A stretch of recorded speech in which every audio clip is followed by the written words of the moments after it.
This is the start of chapter 10 and it's called The Experience Makers. I've looked ahead and it looks like a relatively short um, chapter, so I'll only have to split it down into perhaps 3 sections. We'll see how it goes.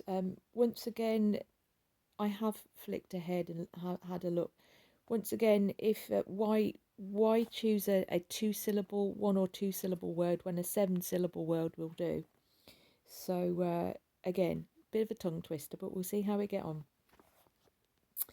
Chapter 10, The Experience Makers. The year 2000 is closer to us in time than the Great Depression, yet the world's economists, traumatised by that historic disaster, remain frozen in the attitudes of the past. Economists, even those who talk the language of revolution, are peculiarly conservative creatures. If it were possible to pry from their brains their collective image of the economy of, say, the year 2025, it would look very much like that of 1970, only more so. Conditioned to think in straight lines, economists have great difficulty imagining alternatives to communism and capitalism. They see in the growth of large-scale organisations nothing more than a linear expansion of old-fashioned bureaucracy. They see technological advance as a simple, non-revolutionary extension of the known. Born of scarcity, trained to think in terms of limited resources, they can hardly conceive of a society in which man's basic material wants have been satisfied. One reason for their lack of imagination is that when they think about technological advance, they concentrate solely on the means of economic activity. Yet the super-industrial revolution challenges the ends as well. It threatens to alter not merely the how of production, but the why. It will, in short, transform the very purposes of economic activity. Before such an upheaval, even the most sophisticated tools of today's economists are helpless. Input-output tables, econometric models, the whole paraphernalia of analysis that economists employ simply do not come to grips with the external forces, political, social and ethical, that will transform economic life in the decades before us. What does productivity or efficiency mean in a society that places a high value on psychic fulfillment? What happens to an economy when is likely the entire concept of property is reduced to meaninglessness? How are economies likely to be affected by the rise of supranational planning, taxing and regulatory agencies, or by a kind of dialectical return to cottage industry based on the most advanced cybernetic technologies? More important, what happens when no growth replaces growth as an economic objective, when GMP ceases to be the holy grail? Only by stepping outside the framework of orthodox economic thought and examining these possibilities can we begin to prepare for tomorrow. And among these, none is more central than the shift in values that is likely to accompany the super-industrial revolution. Under conditions of scarcity, men struggle to meet their immediate material needs. Today, under more affluent conditions, we are reorganising the economy to deal with a new level of human needs. From a system designed to provide material satisfaction, we are rapidly creating an economy geared to the provision of psychic gratification. The process of psychologization, one of the central themes of the super-industrial revolution, has been all but overlooked by the economists. Yet it will result in a novel, surprise-filled economy unlike any man has ever experienced. The issues raised by it will reduce the great conflict of the 20th century, the conflict between capitalism and communism, to comparative insignificance. For these issues sweep far beyond economic or political dogma. They involve, as we shall see, nothing less than sanity, the human organism's ability to distinguish illusion from reality.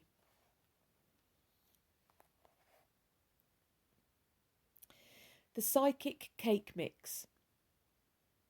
Much excitement has accompanied the discovery that once a techno society reaches a certain stage of industrial development, it begins to shift energies into the production of services as distinct from goods. Many experts see in the services the wave of the future.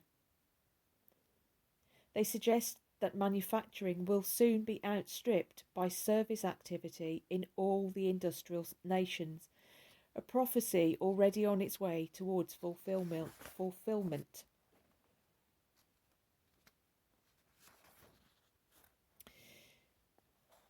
What the economists, however, have not done is to ask the obvious question: where does the economy go next?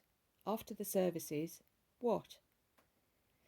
The high technology nations must, in coming years, direct vast resources to rehabilitating their physical environment and improving what has come to be called the quality of life.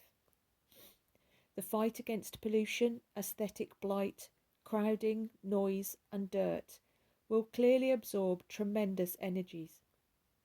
But in addition to the provision of these public goods, we can also anticipate a subtle change in the character of production for private use.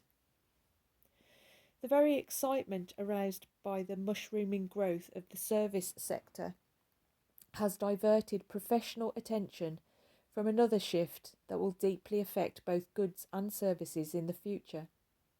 It is this shift that will lead to the next forward movement of the economy, the growth of a strange new sector based on what can only be called the experience industries. For the key to the post-service economy lies in the psychologicalisation of all production, beginning with manufacture.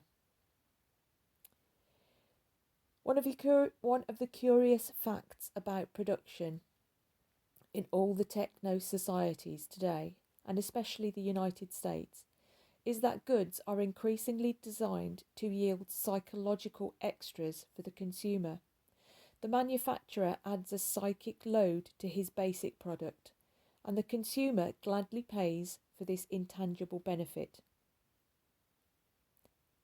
A classic example is the case of the appliance or auto manufacturer who adds buttons, knobs, or dials to the control panel or dashboard, even when those have seemingly no significance.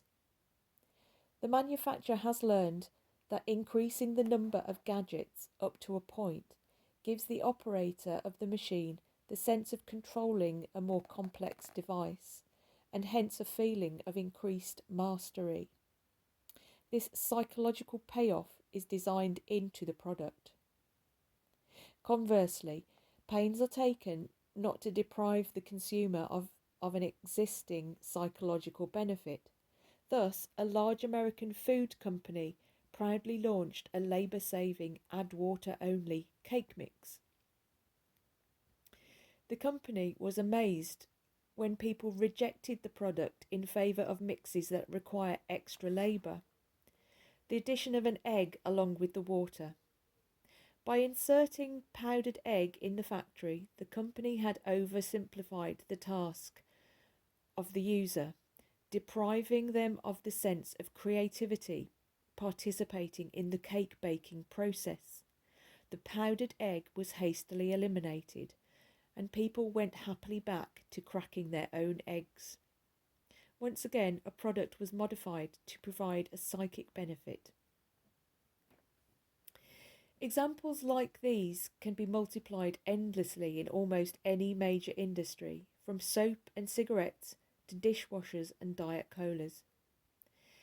According to Dr. Emmanuel Demby, president of Motivational Programmers Incorporated, A research firm employed in the United States and Europe by such blue chip corporations as General Electric, Coltex, and IBM. The engineering of psychological factors into manufactured goods will be a hallmark of production in the future, not only in consumer goods but in industrial hardware.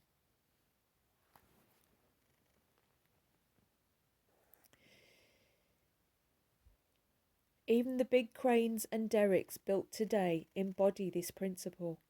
Their cabs are streamlined, slick, like something out of 21st century. Caterpillar, International Harvester, Ferguson, all of them. Why? These mechanical monsters don't dig better or hoist better because the cab is aesthetically improved, but the contractor who buys them likes it better. The men who work on them like it better. The contractor's customers like it better. So even the manufacturers of earth-moving equipment begin to pay attention to non-utilitarian, i.e. psychological factors. Beyond this, Denby asserts, manufacturers are devoting more attention to reducing tensions that accompany the use of certain products. Manufacturers of sanitary napkins, for example, know that women have a fear of stopping up the toilet when disposing of them. A new product has been developed, he says, that instantly dissolves on contact with water. It doesn't perform its basic function any better, but it relieves some of the anxiety that went with it. This is psychological engineering, if ever there was any. Affluent consumers are willing and able to pay for such niceties. As disposable income rises, they become progressively less concerned with price, progressively more insistent on what they call quality.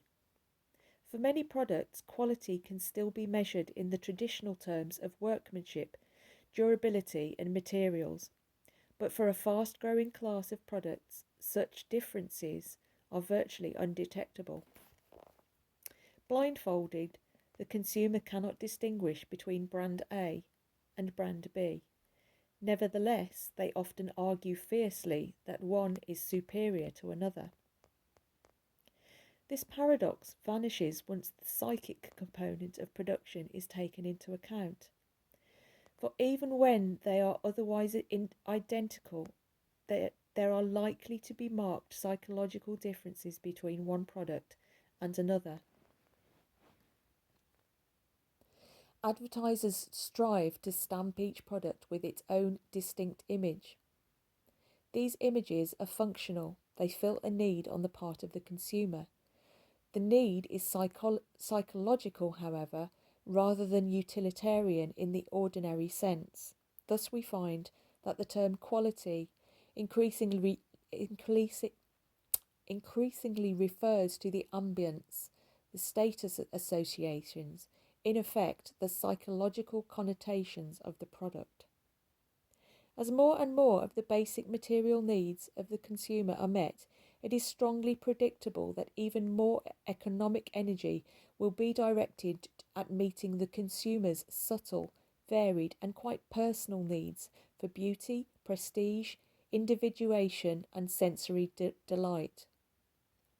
The manufacturing sector will channel ever greater resources into the conscious design of psychological distinctions and gratifications. The psychic component of goods production will assume increasing importance.